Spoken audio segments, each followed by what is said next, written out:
MSV அவர்கள்ட்ட உள்ள விசேஷம் என்ன தெரியுமா?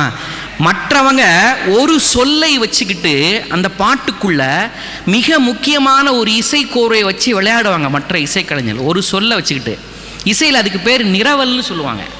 ஒரு முழு வரியை வச்சுக்கிட்டு நிரவல் பண்ணுவாங்க, ஒரு சொல்லை வச்சுக்கிட்டு நிரவல் பண்ணுவாங்க. ஆனால் எம்எஸ்வி அவர்கள் ஒரு எழுத்தை வச்சுக்கிட்டு நிரவல் பண்ணார் சார். ஒரு பாட்டில் பாட்டு முழுக்க ஒரு எழுத்து தான், அது ஒரு மெய் எழுத்து.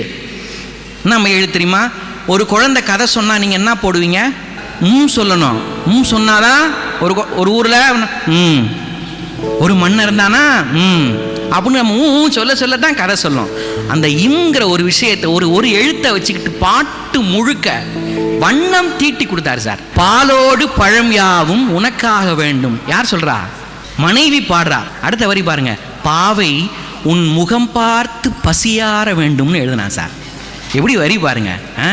அந்த படத்தில் வரக்கூடிய அந்த பாடலை அந்த இங்கிற ஒரு எழுத்தை வச்சுக்கிட்டு அந்த பாடலுக்குள்ள விளாண்டுருப்பார். சிவரஞ்சனி ராகத்தை அடிப்படையாக வச்சு அந்தரகாந்தாரமும் அங்கங்கே போட்டு சில இடத்துல மத்தியமும் வந்து அந்த பாட்டை நிறைவு பண்ணி கொடுத்துருப்பாரு பாருங்க. அடேங்க அப்பா. பாலோடு பழம் யாவும் உனக்காக வேண்டும், உனக்காக வேண்டும். பாவை முகம் பார்த்து பசியார வேண்டும், பசியார வேண்டும்.